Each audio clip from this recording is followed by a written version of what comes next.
Welcome to the Change My View podcast. Today's date is Sunday, April 8th, 2018. I'm here with, as usual, with Cal Turnbull.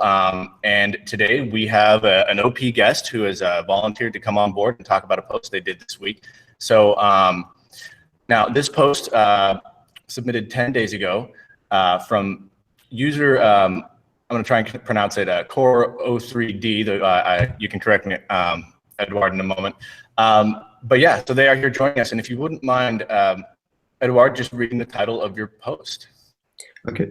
Change my view. Modern democracy has no crisis caused by propaganda. All right. So would you mind maybe just saying that one more time? I think that there's a little bit of audio pick up there. Okay. Change my view. Modern democracy has no instruments to overcome crises caused by propaganda.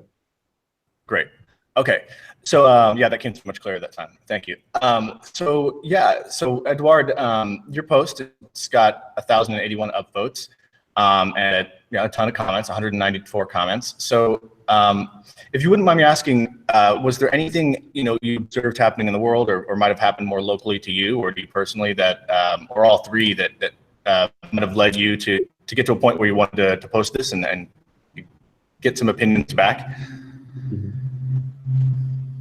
So it's mostly about the situation currently in Ukraine, the political situation. We're currently experiencing huge changes that some people call transition from what was like post-Soviet oligarchic state to true European democracy. And it sparks a lot of questions in what democracy is, what it should be like, and what problems will Ukraine face during this transition period and when this transition is done. It is really complicated by the war Ukraine is currently experiencing, the war no one really does want to talk about, war with Russia. And the questions, this question was sparked by the book I read recently. That was my Swedish friends recommended this book for me. It's Principles for Free Society by Dr. Nigel Ashford. And in that book, Dr. Ashford stated some principles that, by his opinion, and correctly by general form, what we understand as modern democratic Western society. One of such principles was was right to free speech. Edward, can you hear me okay? Yep. Hey, real quick, it sounds like you're just about ready to go into the text of the post. So just a little bit before we go into that, I was hoping to just take one more question and then we'll formally go into that. Is that okay? Yes, sure. Awesome. Okay, so just wondering, is there anything you'd like to say about yourself for context of your choosing? So I'm 22 years old. I work as medical data analyst, so a little bit in healthcare, a little bit in IT department. I have no high education for a number of reasons, and I'm trying to educate myself on politics or like other stuff on my own. And sometimes I have questions like this, and I try to use Reddit to get answers to these questions. Okay, great. So you've had some questions about what's going on in the world around you, and you've been affected by it personally in some ways? Sorry? Have you been affected by it personally in some ways? Yes, of course. As you can see in my profile picture, I'm posing the background from this picture is a former statue of Lenin that was crushed overnight by about a couple of hundreds of my friends and people from my city. So I'm very much in the middle of transforming world, you can say. Yeah. So this was a statue which was like recently toppled, not like in '92 or '93 back. No, the wall fell. Like about 4 years ago, I think this photo was made. Oh, okay. So this is a whole second round of what was going on in Ukraine. So okay, and I think we all remember those very dramatic events that were heavily followed worldwide. What happened there? So I presume it was connected with all that, right? Yeah, it was directly after Maidan. A lot of Lenin studies was stopped, and Kharkiv had one of the biggest in Europe. I think the biggest in Europe, and it was removed overnight by a couple of hundreds people. Right on. Okay. So now that we've got a little context and heard a little about you and what's going on with you, would you mind, in your own voice, just reading the text of the post? Okay.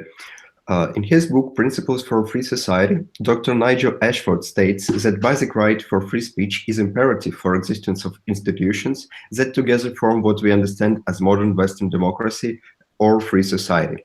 He argues that even though some people will always look to exploit this right to spread propaganda or to promote other ideologies, truth and democracy will always win by being innately more convincing.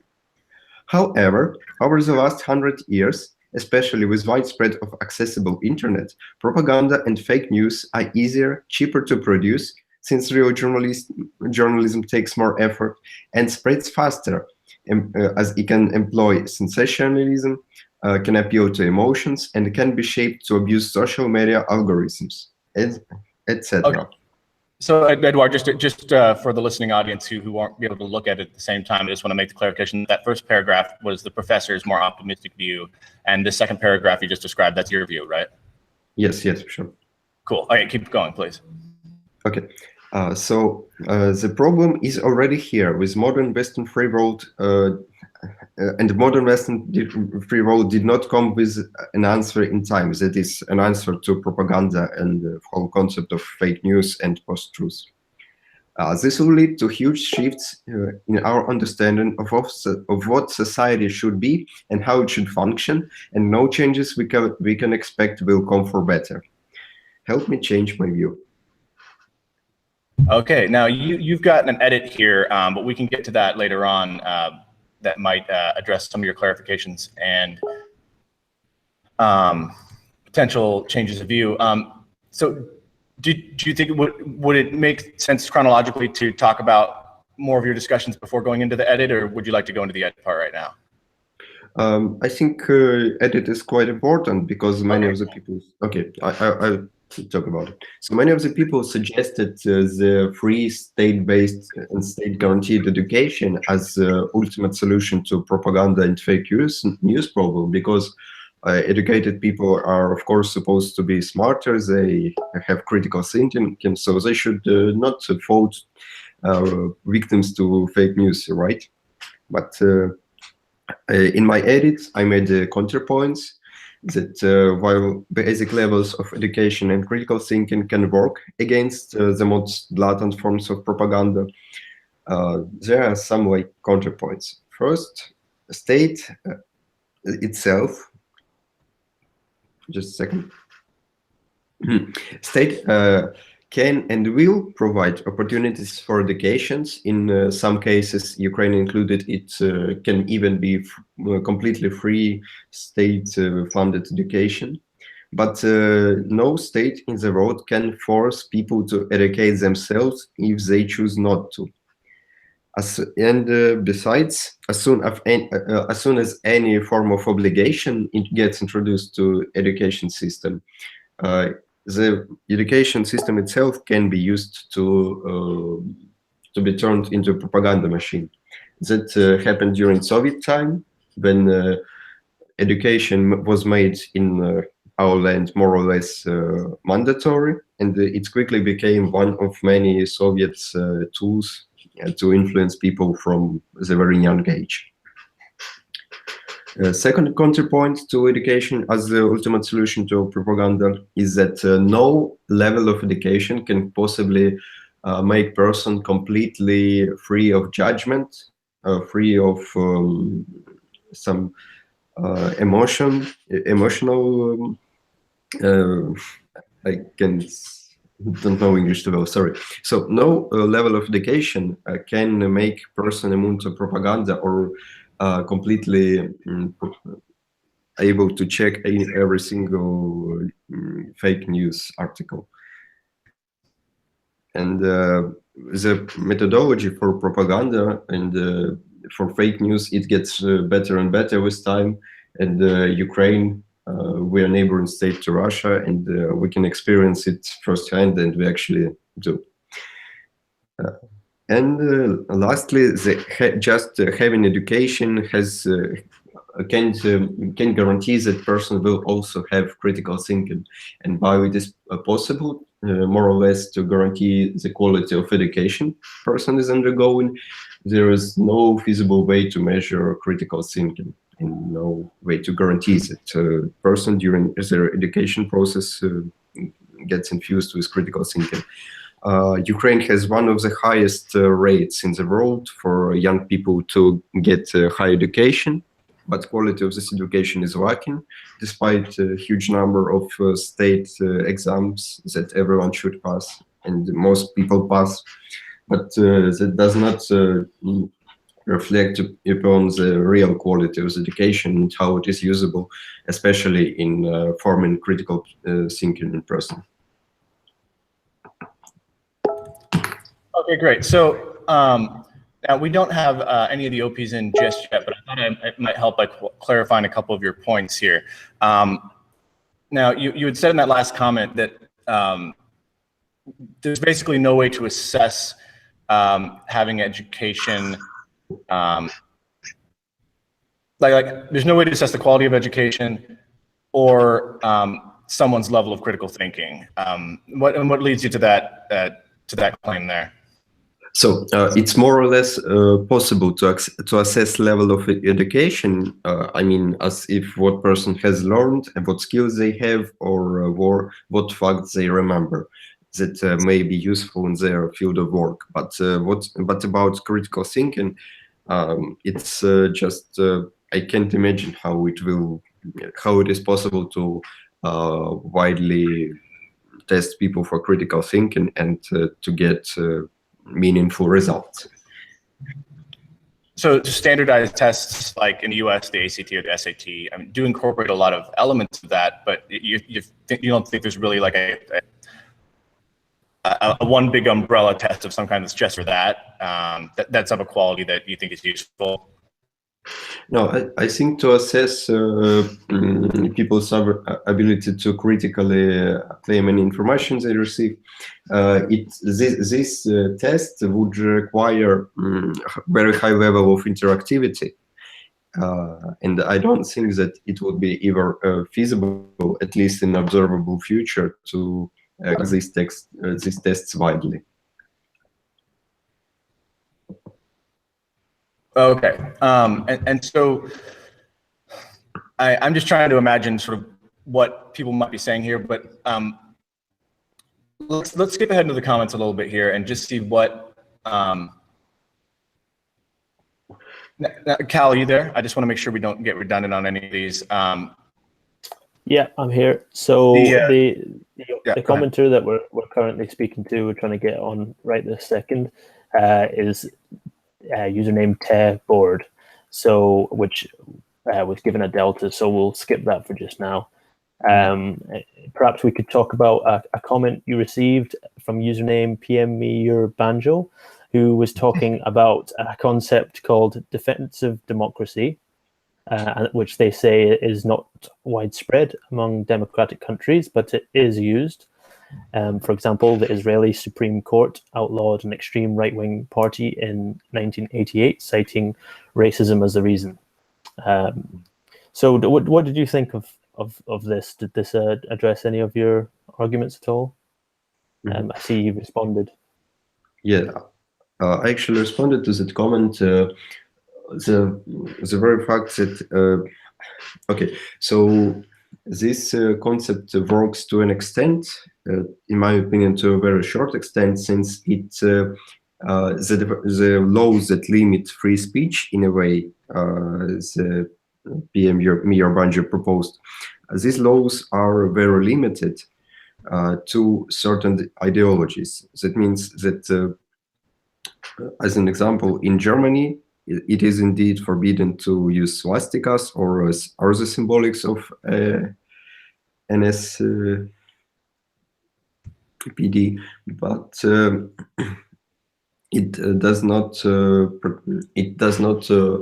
protect the Germany from example from AfD. That openly states they want to cancel this this ban on symbolics and ideology. So what I'm trying to say is that these laws are always very limited to very certain parties or ideologies or symbolics, and they should be limited because it's the only way to ensure that the state will not be able to abuse these laws to limit someone's right to free speech, which if happens, then it is not a democracy anymore.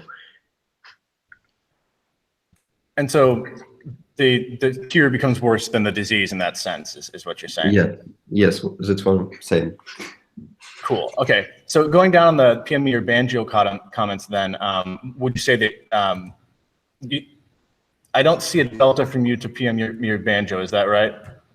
Yeah, it did not change my view for the stated reason. Like this, the concept of defensive democracy, it is flawed because it's only a limited protection that if someone tries to use even in the slightest offensively, it will not be democracy anymore.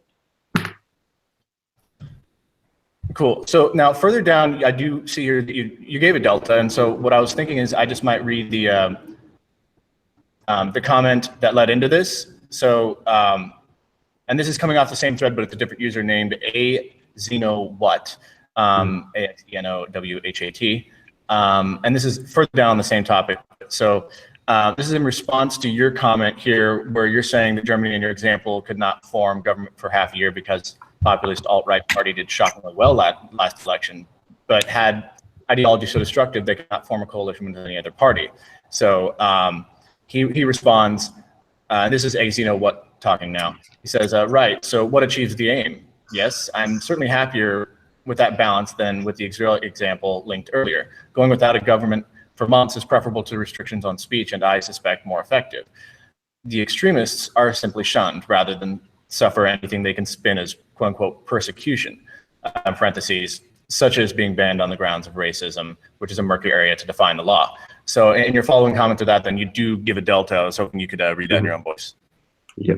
So in this comment chain, we delved further in the example of Germany and how AfD performed really well on their elections, but was not able to form a government.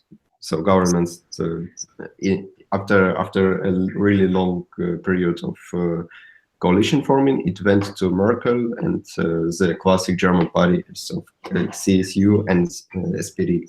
So it was shown by this example that democracy has a certain inertia in their formed institutions. So country was functioning really well without any hindrance. During these months, they had no functioning government. So it was a counterpoint for my original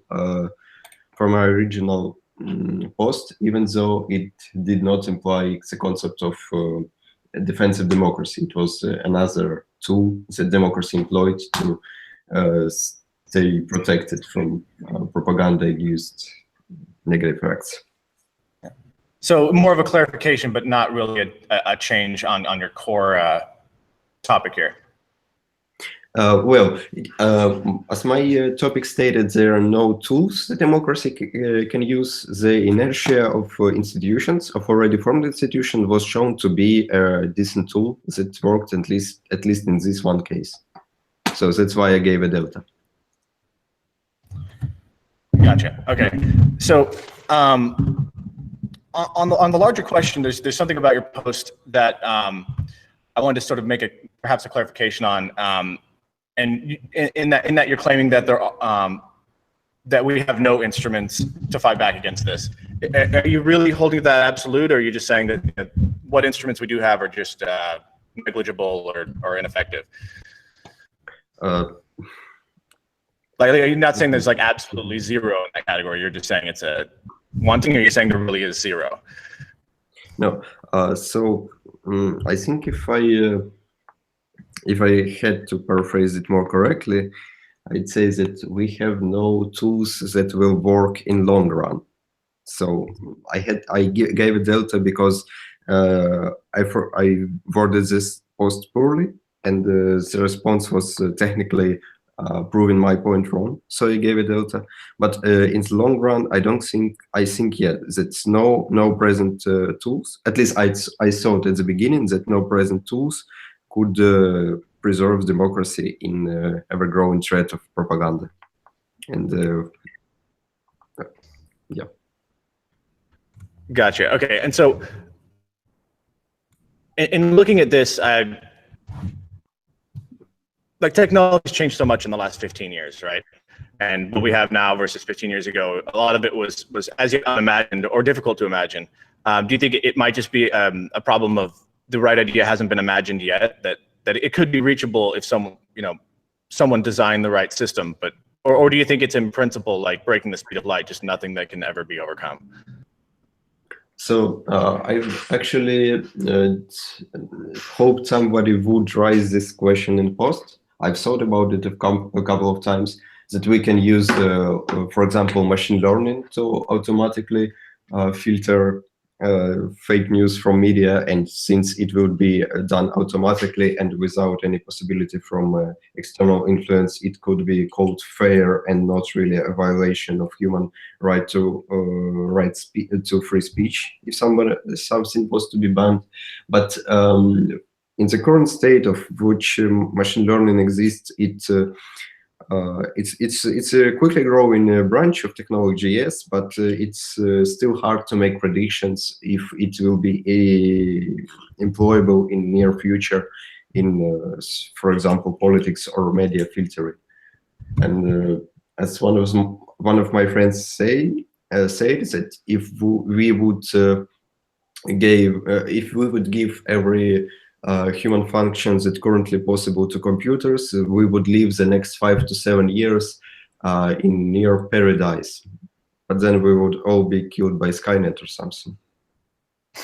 So there would be a good like short run if we make computers smart enough to do that, but then we'd still be in trouble. Yeah. So it's hard to predict anything when we talk about machine learning and technological solutions to propaganda crisis, and as media right now, it's useful to create fake news with it and to distribute them, then prove them wrong at this very moment. It's like, if you remember a couple of years ago when Malaysian Airlines airplane was shot down near Ukraine, actually right above the occupied Ukrainian. So the very second this became known to the world, somebody registered a Twitter account claiming to be a Spanish dispatcher that was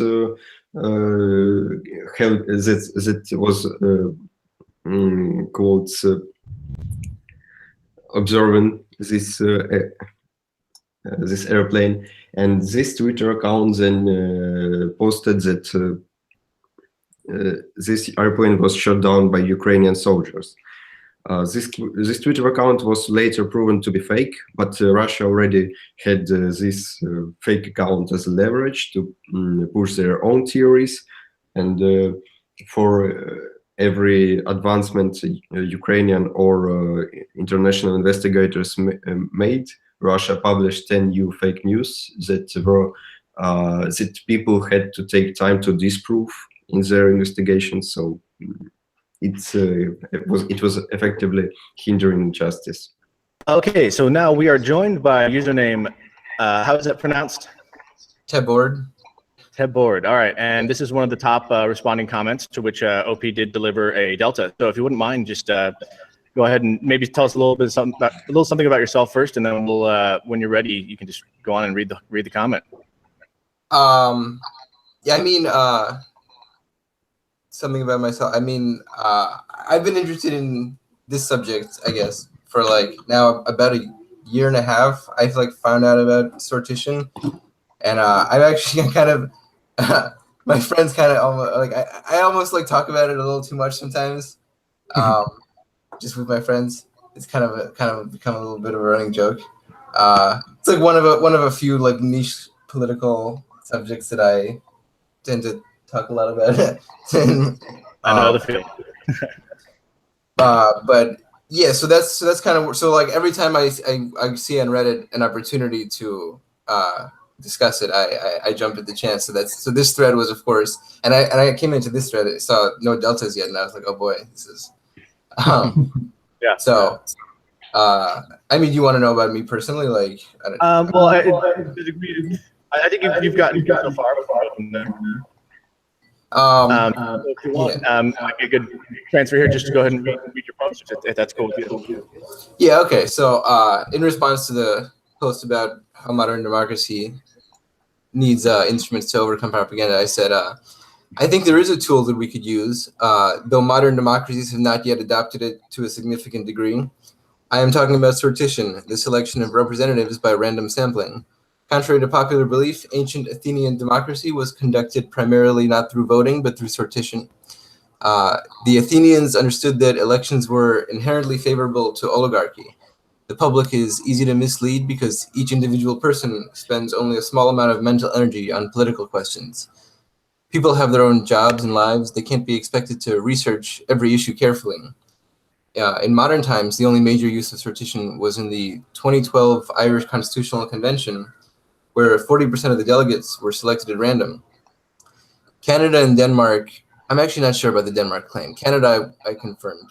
Canada and Denmark have used non-binding random citizen assemblies to offer recommendations, however. In Canada, the provinces use sortition to form committees to recommend alternative voting systems, which the public could then choose to adopt or reject by referendum. These committees recommended very well-regarded systems like single transferable vote and mixed member proportional, but amid a campaign of misinformation, the public ultimately chose to stay with first past the post, the worst voting system. I mean, that's my opinion. The problem with elections is that the incentives of elected officials often don't align with those of the public. Their incentive is to get reelected, which means flashy policies with short-term benefits are more likely to get enacted than more far-sighted ones. Politicians also have to constantly worry about the media intentionally spinning their actions to create a false narrative. Not to mention they need donors to support campaigns and special interest groups to mobilize their voters. If you select a large enough sample of random people, you can be confident that your sample will be representative, although of course you don't want to go too large for logistics reasons. Committees selected by sortition are free to act without most of the constraints that elected politicians face, and we can be confident that their incentives align with the public because they are the public. And of course, unlike members of the voting public, they're paid to spend time carefully researching and considering the issues. I'm not saying we should replace all our legislatures with randomly selected committees, but it's something we can incorporate into our democratic system to overcome the power of modern propaganda. Yeah, so that was the comment that I wrote in response to the thread. And I think it was probably one of my better. I've been meaning to do like a really thorough write-up about sortition on Reddit, but this is probably one of my better ones. So.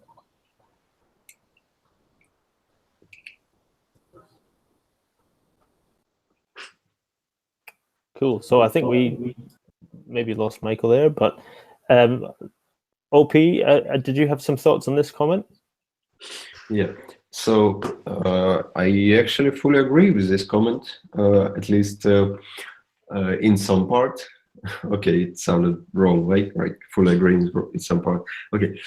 In any case, I think it's a really nice way to approach the problem. So, like, what use it is to bribe a politician to form his public image, to fund his campaign, if some random dudes that did not even want to win the election.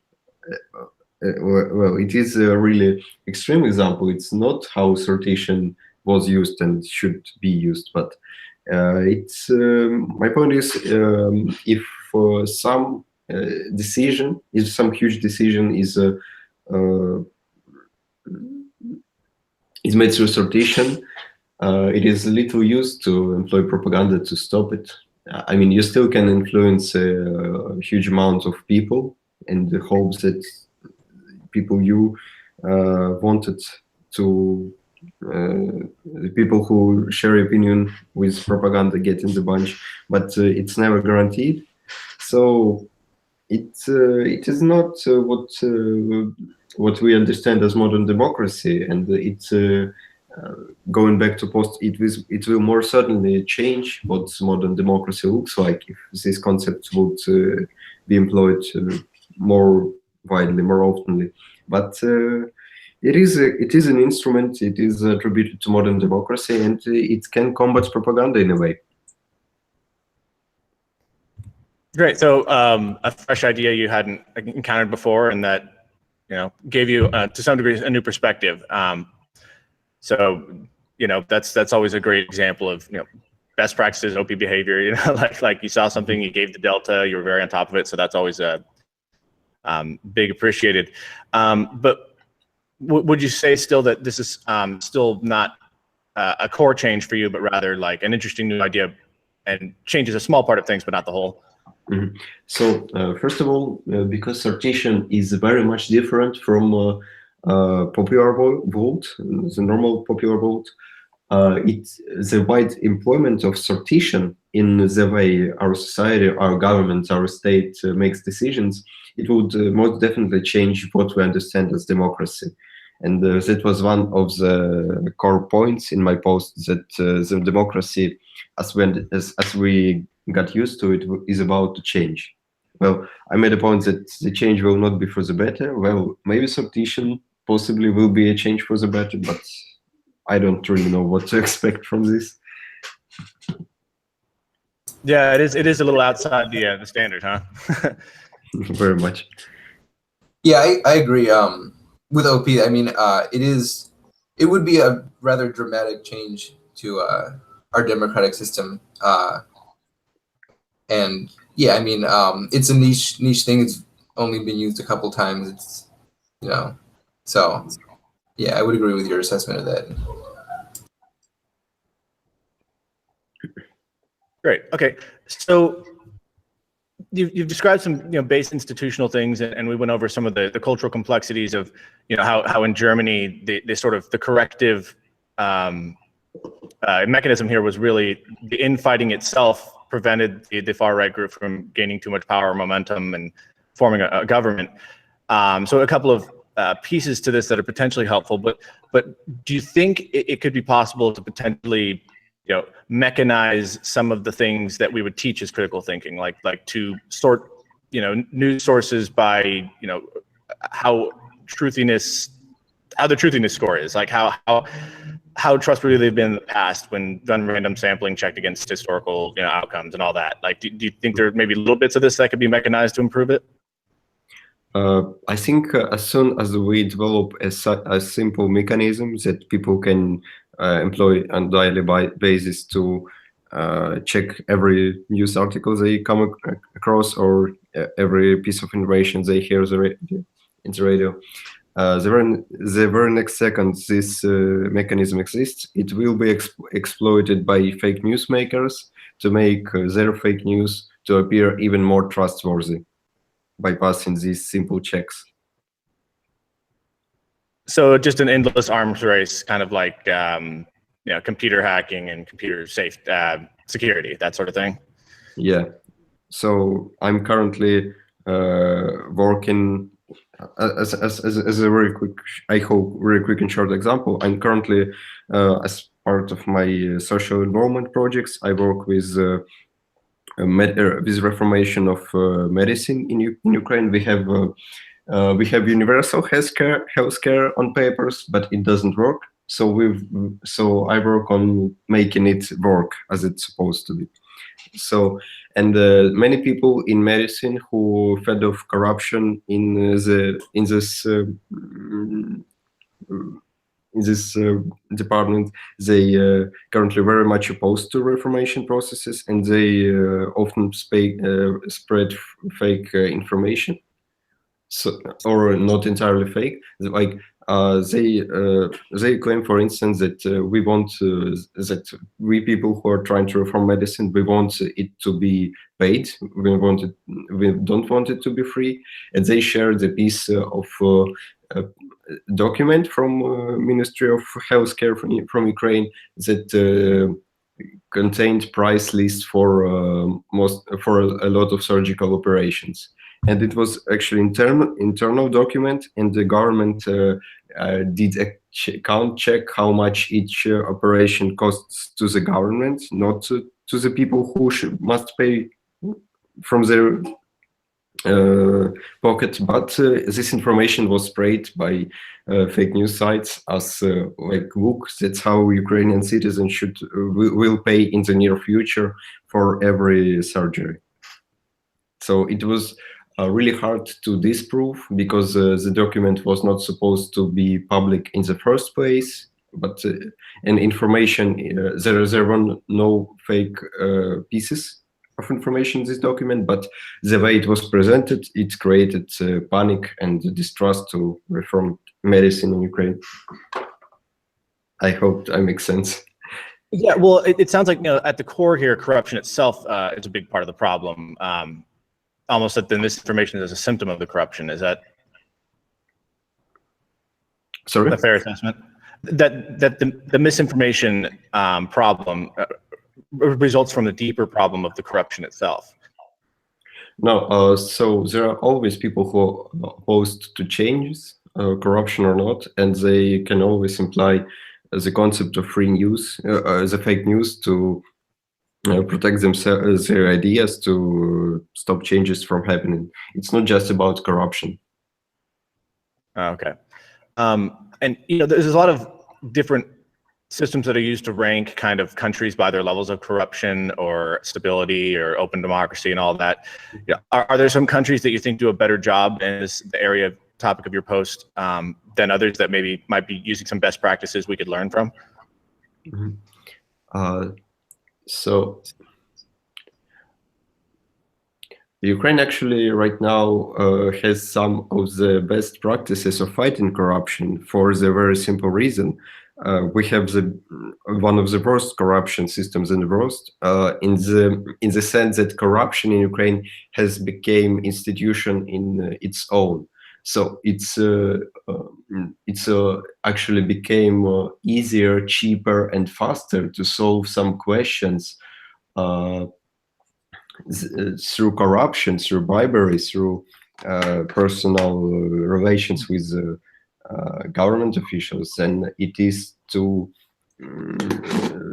official mechanisms. Like it's right now it's nearly impossible and sometimes straight outlawed to buy land in Ukraine. So Ukraine has no free land market, along with two other countries in the world, with Venezuela and North Korea. Really? So you can't. There's no real estate. There's no buying and selling. Do people own property? It just can't change. It's like locked down, or is there no ownership as well? It changes very frequently, actually, almost all the time, but never through official buy or sell. It's like you're always. Right. You have to receive it as a gift, and then government official has to prove that it was a gift. So you have to pay him unofficially, of course. So stuff like that. It's every day in Ukraine. As for example, in medicine, Ukrainian doctors have the lowest pay, one of the lowest pay in the world. You can expect something about $100 a month official payments as a doctor, and medicine is supposed to be completely free. Like you go to doctor, you receive, I mean medical doctor, you receive any medical help you have, and you supposedly pay nothing. But in fact, almost every single appointment to doctor or almost every single surgery costs money, and it's big money, because it's not how do you call it? It's not insurance. It's not universal healthcare, as it stands right now, is just paid. Everything is paid from the pocket. So, wow. Corruption in Ukraine is institutionalized. It's like I didn't know any other example in history of such scale. So Ukraine fights corruption right now really hard, and it's still not a winning battle, but we make progress. I see what you mean. So then, you're saying Ukraine itself would be a good source of best practices because they're in the thick of it, like trying to fight it every day in the trenches, whereas countries where it's less established may not have those same tools. They haven't needed them for as long of a time. Yeah, Ukraine actually is one of the first countries in the world that has completely automated system of how do you say? Well, when state wants to buy something from individuals and it holds an tender, am I using terminology right? Are you talking about when the state would want to essentially force someone to sell them to them, like eminent domain in the U.S., something like that? For example, if mayor wants to buy some machines to clear a city, to clear streets in winter. Okay, yeah. I mean, from this scale to head of the government scale, if everyone in government wants to make a big purchase, he has to go through this system, and this so it's called Prozoro, clear, like in Ukraine. So yeah, and this system decides who wins completely automatically. So people can submit their offers, and the system will pick the best one automatically. So it's no sense to bribe a government official if government official can guarantee that your offer will win in this case. That's pretty cool. Okay, well, I want to bounce back to tehbored here just a little bit on this corruption question. In terms of this random selection voting, do you think there's a danger, since it's still human beings going up there, of the corruption just taking a different form in that system, or do you think that filters out for that? Like, is your faith in the average 100 people chosen, higher than that of an average 100 politicians that decide to go for it themselves? Well, okay, so to start with, I guess the latter part of your question, is my faith in the average 100 people higher than the average 100 politicians? That's like, I don't think it's a matter of faith in how smart or capable of or honest they are. Because the thing is, even with politicians, I would say probably most of them aren't really that dishonest, or, I mean, obviously it varies from place to place, but in the US, the thing is, all the worst ones are the ones that make the news. I would say the average politician, if you count all the local and state ones, probably is fine, probably not so bad, probably is a lot like an average person, actually. But the issue isn't so much their character as their incentives. Like, good people will still do bad things when they're incentivized to. And they'll just do it every once in a while, a little bit. They'll do something a little bit corrupt every once in a while because they'll justify it in saying that, thinking to themselves maybe well, if I get reelected, I'll be able to do more good to outweigh this bad or something like that. And it just the system creates certain types of behavior through incentives applied to large numbers of people. So even if any one of them individually is unlikely to do something corrupt, then the aggregate rate of corruption still increases if you have those incentives. So do I foresee other types of corruption potentially cropping up? I mean, yes. Okay, so the risk here, and why pure sortition is also not a good idea, is the capture of the essentially advisors and the chiefs of staff, the technical advisor, expert hired people who work kind of in the background of legislation. So, when you have a congressman comes in, it's not that infrequent, and they have to find a new chief of staff or whatever, and that's obviously someone malicious could try to get the job, but it's not, they work with them a long time, and they can, once they have been in Congress for a while, they have gotten the hang of it maybe. Whereas if you have people selected at random coming in all the time, they're not as experienced, so they'll have to rely on the institutions and systems that exist to find help, to find advisors and staffers. So if I were a special interest group trying to influence policy, that's where I would target. I would target the staffing process, and try to get my people in there. So this was however, actually, yeah, go ahead. Oh yeah. However, I would say that there are much fewer vectors for corruption in a system based largely or principally around sortition, because there's still that one, which is a major one, and there's ways to address it potentially. But a lot of the other ones are removed or greatly diminished.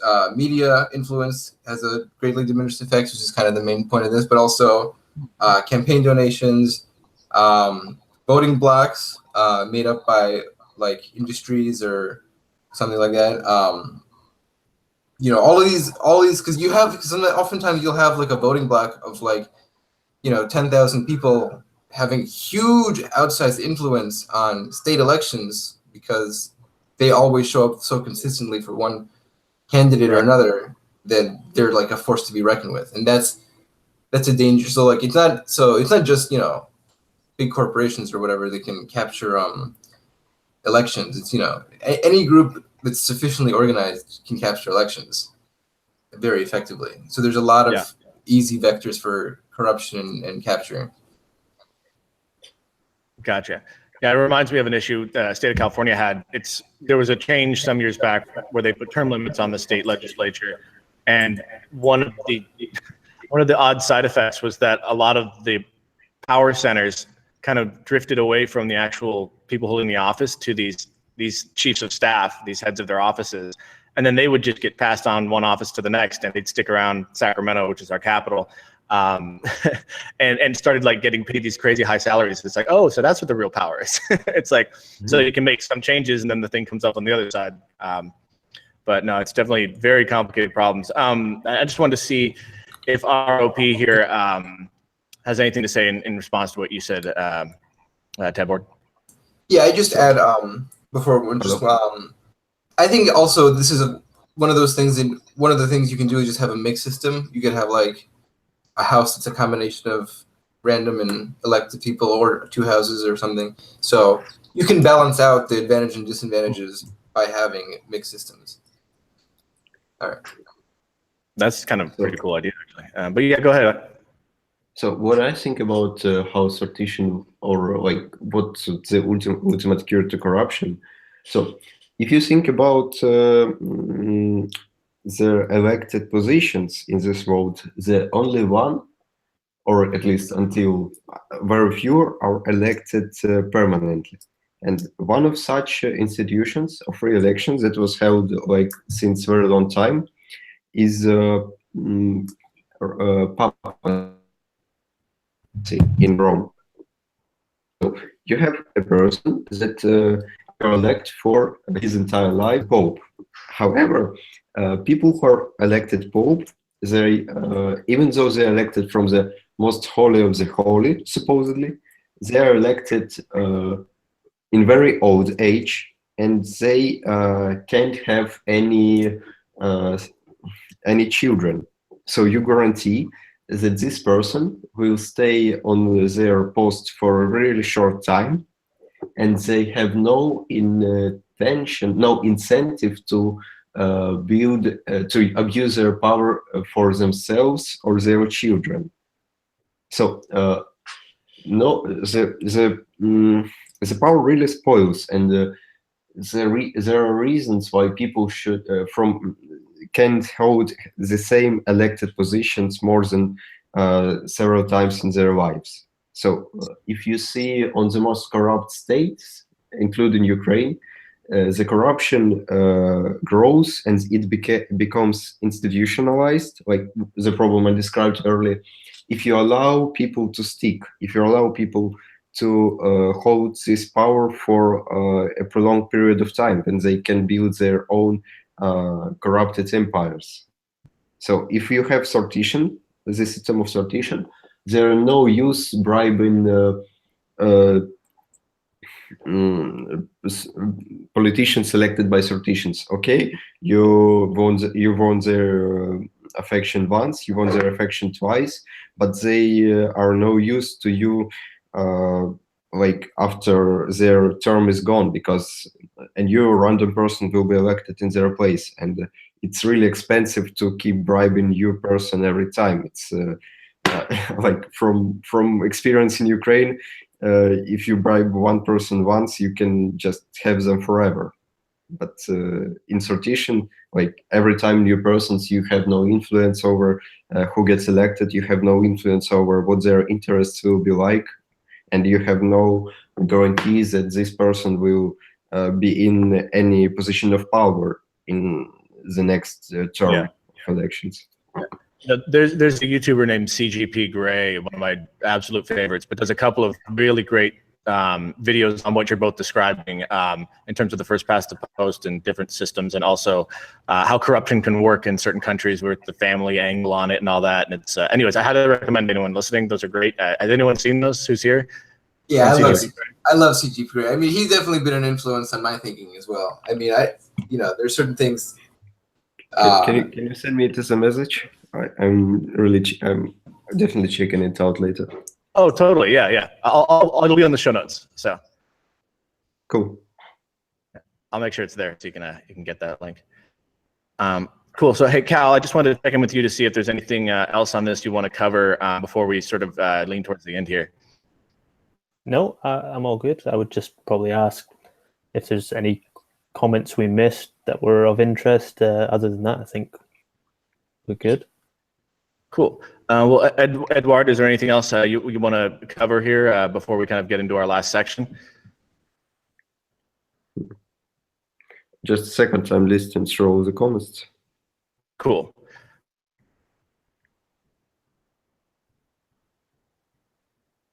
All right, so tehbored, then while you're here, do you have any other last thoughts on this before we give Edward the last word? Yeah, I mean, not to be too long-winded, just I don't know. I think it might be worth mentioning that. So one of the reasons I initially kind of was so interested in sortition is also its potential in balancing like the desire for a technocratic and populist government, because basically, ideally you want technocrats in power because they're experts who know what they're doing, and they're, once again, technocrats are harder to influence by corrupt or captured advisors because they know enough to make decisions like, or do their own research. Right. But of course, if you put all technocrats in charge, first of all, how do you choose the technocrats? And second, how do you keep it from devolving into an oligarchy? Like the best we've come up with so far, I think, is systems like New Zealand and Germany, and they just have a good legislature hire the technocrats, essentially. But I think that potentially you could randomly select technocrats somehow as well. Like, I don't know if you'd have like a qualification exam, or if you just have like anyone with a degree in the field or something. I mean, that you have to work. That's like a whole other bag of issues. But that's kind of like what interested me about it at first. I mean, you don't need to do that, but I think that that's another potential advantage that could be even more powerful. Right on. Okay. So, Edward, did you have any thoughts here? Ready to go? Yeah. So I really quickly want to address the comment about technocrats, because as Ukrainian example once again showed, we had a couple of times in the Maidan real technocrats in the government, and they were barely functional because they could not work in a state of institutionalized corruption. So they couldn't perform their functions because they did not understand how the things were done in Ukraine. So so just elected the right people, the right technocrats may not always be the solution. And aside from that, I want to thank everybody. I have a lot to think about now to make some research also. Cool. Okay, thank you very much, everyone. Don't go yet, if you wouldn't mind. At the end of I'm still here. Yeah, we just like to look at a couple of the lighter-hearted posts just to see if you guys have any input on it. So I've got a couple set aside here, and so they're usually, what I do is I sort by top of the week, and then I scroll down to find something that's just a little off the wall, a little odd. So here's the first one, and I'll just see what your thoughts on it are. I'm just going to read. It's short, so I'll do the title and the text. Change my view. Licking doorknobs should be illegal on other planets. Submitted 1 day ago by username Lucifers_booty_fur. Here goes. It's unsanitary practice. Other planets, at least any of the planets that we could travel to in the near future, are perfectly sterile. Licking doorknobs is a very quick way of spreading unpleasant and potentially dangerous germs in an environment where rapid deployment of medical intervention is either not possible or very expensive. This law is particularly important if the doorknobs were not created by us and are actually the result of an alien technology. Then we're not only putting ourselves, but other sentient life forms at risk. Much as the settlers to America brought diseases which wiped out large populations of the Native Americans. Does anyone have an idea where this might have come from? Has this problem affected any of you? This is from SpongeBob. Oh, okay. Teach me. What is the context here? It's from the episode with Smitty Werben Jaegerman Jensen, where it was when SpongeBob was getting Mr. Krabs the hat or something, or Mr. Krabs wanted the hat, and SpongeBob had a flashback to something about. I think this is where it's from. I think that's the episode it's from, where Mr. Krabs said something about licking doorknobs being illegal on other planets. Maybe it was a different episode, but I'm pretty sure it's from SpongeBob. Yeah. Okay, cool. I think that helps. I'm just going to look at the top comment, which did earn a delta, and then we'll move on to the other one. So the top comment is perfectly appropriately posted by username Gonzo for President. It's Gonzo for President. Of course, the top comment on this question, and their response is, how do you know that the doorknobs aren't operated by licking on them? The aliens could be similar instruction to our tongues, and the only way for a human to operate the doors is to lick the doorknobs. This comment is something I never thought I'd write. They add in parentheses.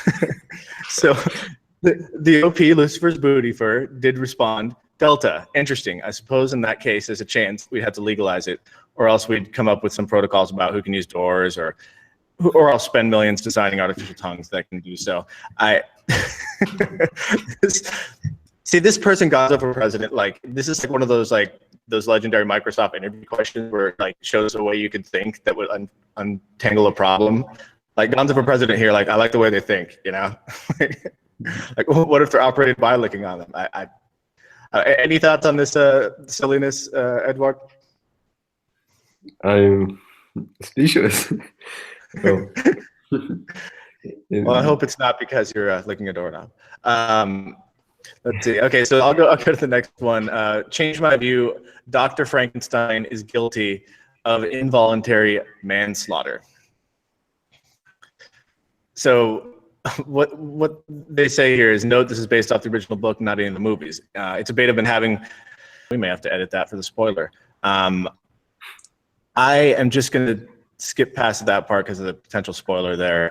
Sorry, guys. But basically what he's saying is that there were people hurt by the monster in some capacity, and the doctor for creating the monster is responsible. What do you think? So if we talk about book version of the monster, he was really intelligent. I think we would have to, if such monster existed in reality, we would have to recognize it as a human being, even though it was not created in the way normal human would. And as a human being, it would have own rights and responsibilities, and it would be fully able to carry the responsibility for hurting other human beings by itself. So I don't think Dr. Frankenstein is in any guilt in this one. On this one. Yeah, I mean, I agree. The monster is perfectly lucid, literate. He's like his own person. I mean, you could make the case that it's like, is he a human though? Does he legally? But he was made from human parts and had a human brain. So I feel like it's not like we're Data or whatever from Star Trek, where it's like first they have to decide whether or not he's a person, because like the monster was made from people. Like I feel like it's a much more direct kind of line there. Yeah. Well, but by the at the very least, by the level of his questions he asked the doctor in the book, like he should have basic understanding of philosophy enough to understand that it's widely recognized as the bad thing to kill humans. So he had the knowledge of good and bad before he committed the act. Also, yeah, he very much did. I think he did know, because he did it even though he knew it was bad, because he just wanted to. Well, I guess it wasn't. I guess I shouldn't spoil it, but he wanted to influence Dr. Frankenstein, and it wasn't about, like, he had felt he had been wronged to such a large degree that even horrible acts were justified. So it was very, very, very human revenge. Yeah, I just wonder. I mean, I think the big question to me would be like, whose brain did he get, right? Because essentially, this is that person revived, right? Like, let's say it's the local, cobbler, right? Had died recently, and then the brain was taken and reanimated. It's basically still the cobbler, right? I mean, in that case, we have a person with a lifetime of experiences and knowledge of good and bad and memories, and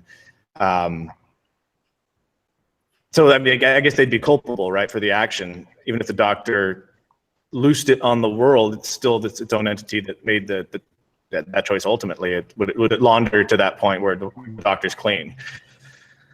I think losing it on the road should be a crime, or at least moral responsibility of the doctor in its own way, and it should not be burdened by the fact that. I mean, it's the fact that this monster hurt other people should not influence the grade of guilt of doctor himself, because realistically, doctor could not have predicted it, because it's not an experience he could have learned from something before. So, yeah. Lack of due diligence there, huh? To be like, getting Hannibal Lecter out of prison and then releasing him somewhere, like you'd still be responsible, I guess. Well, I don't think it's about that. I think the point is that even if the monster had not done anything violent, like Dr. Frankenstein would have still been in the wrong just for creating him, like stitching a bunch of corpses together to create this abomination that hates itself. Also, with regards to the memory thing, I think it's implied that the monster had no memory at all of its prior life or anything like that. Yeah, and like coming back to example with releasing a criminal from the prison, if a criminal commits another felony, you're still only responsible for releasing him. You are not. You can't be held as committing. How do you say it? Like, you did not conspire to commit the same felony with that criminal. You could have released him just because you believe in good in people. Gotcha. See that these things always go accidentally deep. Cool. Well, to the SpongeBob one. Yeah, that's great. So, all right. Well, we're well past an hour here, I think. So, is there any last thoughts before we check out here? I accidentally said my last thoughts prior to this moment. All right. Once again, thanks everyone. Yeah, I really appreciate you coming on as well. Yeah. Yeah, thanks a lot for this. I didn't even know there was a Change My View podcast. Well, or I think I may have heard about something like this, but yeah, no, this is great. I'm gonna start listening to it. Well, that's great, man. That's good to hear. Yeah, we're kind of, there's not a lot of subreddits we found that do this, so we're sort of in very new territory here. So we're learning. There's a lot to learn, and our delay at the beginning here, which was my fault. So I just appreciate your patience on that, and of course any feedback you have, both as a listener but also as a participant. Now we're very eager to hear it. If you think of anything that can continue to improve the show. So, Cal, anything else to add? No, I think you covered it. Thank you, everybody. Great. Thank you all, and thank you for those of you listening for tuning in. And yeah, subscribe. All right, have a great week, everyone. Thanks. Bye, guys. Goodbye. Bye.